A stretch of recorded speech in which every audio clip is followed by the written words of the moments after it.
What's up, bro? Oh, hey, I'm James. Where you from? Oh, man, I was born in Berkeley, California. You serving time right now, right? Yeah. I've been doing about 16 years. I've been doing 16 years in the California Department of Rehabilitations and Corrections, and I'm currently over here at the Sentinel State Prison, where I've been since 20. This call and your telephone number will be monitored and recorded. So you been in there for 16 years? Yeah, not specifically at this prison for 16 years, but I've been committed to the CDCR for 16 years. That's my total incarceration time.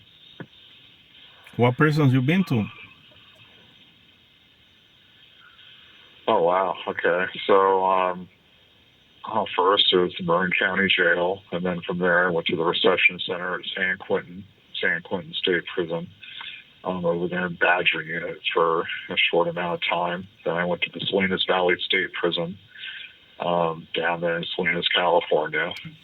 And then from there I went to Solano State Prison up there in Vacaville, California. Then from there I was at Corcoran State Prison, which was in the city of Corcoran or in Fresno County for quite some time. And then I was in Kern Valley State Prison, the 180, level 4 180 facility, for roughly a year, maybe a little less than a year. Can't recall the exact dates. Then from Kern Valley State Prison, I was at the Pleasant Valley State Prison for, I want to say, like maybe a little less than 2 years. And then I was at the R.J. Donovan Correctional Facility from 2019 to 2022. And then I transferred from R.J. Donovan Correctional Facility to Sentinel State Prison in 2022, and that's where I am right now. How long was your sentencing? I was sentenced 35 years to life. So how do you be feeling all this time you've been in prison? Oh, how I've been feeling this entire time. Wow, that's a pretty broad question. No, I mean, kind of upset and disappointed, upset.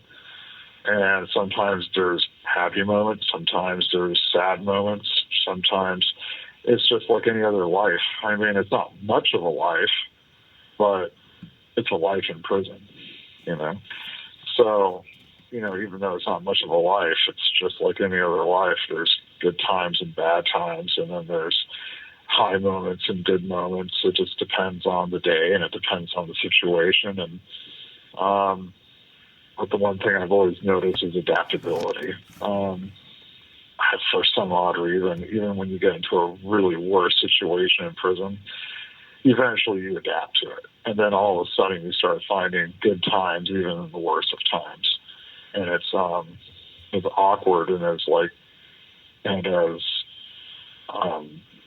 the word I'm looking for, as ironic as that may seem, adaptability is a big trait. If you don't adapt, then you're not going to make it. What are you planning to do when you get out? Oh, I get out. I was sentenced to 35 years to life. And I was wrongfully convicted of a murder I didn't commit, but that doesn't matter now. I mean, I've already spent all that time. I am looking forward to getting out quite soon due to elderly parole. The laws have changed in California, so after doing about 23 years, I'll get roughly, 23 years, that would be roughly a 7, a 5, that's like a 13-year gift, right, to get out early. I'm currently right now getting ready to complete the welding program here at the Sentinel State Prison. So I was in vocational welding. I'm due to graduate in about 3 months from now, and that would be as I would be an apprentice or even a journeyman welder in all fields of expertise of the trade. And specifically, I'm up for transfer to Chino, or the California Institution for Men, to engage in or to be assigned rather, to the underwater welding program. So I'm hoping to complete the underwater welding program and begin my career as an underwater welder roughly in about 5 or 6 years from now, and plan for some good retirement. And it's requires a lot of skills. It's hard work, and I'm pretty good at it. So I'll go from there, and I'll see where that career path takes me, and work hard, plan for retirement, and then go from there. You have a place to stay when you get out?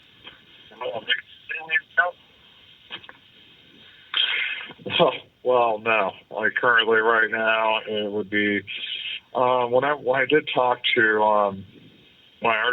to custody staff already about it, and I talked to parole about it.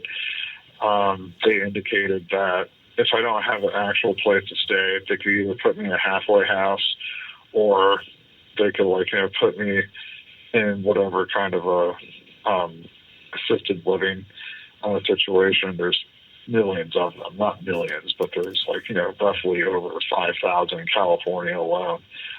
But more or less, I would start working right away. And I've already talked to reps for the Iron Workers Union, Local 118, and they were convinced that they said we already have 12 companies that are willing to hire you. You're already highly skilled. You're valued. So we'll just go ahead and give you lodging vouchers, put you up in a hotel. And then once you're in that hotel and you can start working after 3 months, then you'd be expected to get your own place. So it's almost as if welding is just that high of a demand job where companies are willing to actually give us the travel vouchers, give us lodging vouchers, even give us food vouchers, get us working on a site. And then in less than 3 months, we make so much money where, the starting pay for the underwater welder is $200 an hour. So, if you do the math on that, I'd probably be able to get my own place and move out of the hotel that they put me up at in less than 3 months, and then start building up some good credit history and go from there. As for where I'd live, where I plan on living, and where I'd buy my first house, I don't know. I really don't know. It depends on which state I'm working in, and it depends on, the dynamics of parole. Am I going to stay in California, or am I going to go to Texas, Louisiana, Florida? Am I going to go to another state? Am I going to go to another state and live and work there? So it all depends on where my work is, and accordingly to the counselors who I've had, according to the counselors that I have here at the prison, parole and the Iron Workers Union or companies, they work hand in hand without a state parole officers or with parole departments, and they basically trade us like baseball cards. So it's like if I'm going to buy a house or if I'm going to reside in California or go somewhere else, I don't know yet. It's just, but in all likelihood, as the underwater welder, it's going to be somewhere out there in the Gulf of Mexico, because that's where the most money is and that's where they're mostly needed. So in an ideal world, I'm hoping to maybe buy a house in Louisiana or out there in the New Orleans area in less than in probably about less than a year or in less than 2 years upon my release. And I'll probably find a place out there, like an apartment, or lease a room, or sublet out a room while I'm out there. I don't know. So, but either way, it's just I'll be taken care of. I'll be taken care of in either scenario. You think you're ready to be outside? I'm ready to be out right now. Like, I'm ready to, I'm ready to be released, right now in the next 10 minutes. Like, if someone were to say, like, oh, we're going to go ahead and give you an early release now or today, I would simply just get out, report to a halfway house, within, in less than 24 hours, check in, sign up, apply for the International Line Workers Union, Local 118. They'd go ahead and certify me right there on the spot, and then they'd go ahead and line up and say, okay, this is these are 40 different companies, 40 different jobs we're referring you to. Where do you want to go work? Who do you want to work for? And then go from there. I'd probably be in the halfway house for less than a week, and I'd just start working right away. Everything I got here in my cell, I'd probably pack up. I'd send to my friend Mary, or I'd send to my friend,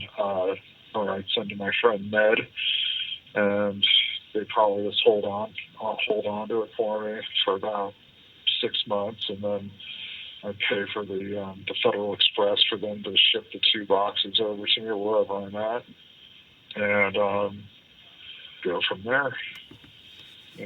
Just hit the ground running. One question.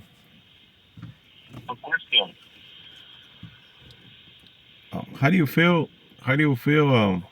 This call and your telephone number will be monitored and recorded. How do you feel be facing 36 years to life for something that you didn't do it? Angry, upset, disappointed, just absolutely, just betrayed. I felt betrayed by the state of California. I felt betrayed by the system. I felt betrayed by everybody who abandoned me or otherwise wasn't able to help me. And I felt betrayed by the state, everyone, everything. Kind of felt like I couldn't really trust anybody. Still feel like I can't trust anybody. I still don't. And more or less, I just feel... You have 60 seconds remaining. Very alone in this world. Very alone in this world. And at times I question it because it kind of feels like the whole world is out to get me. And I kind of sit back and say, well, maybe not the whole world's out to get me. But it kind of saddens me because no one really cares. And no one really gives a hoot and a holler. So it's just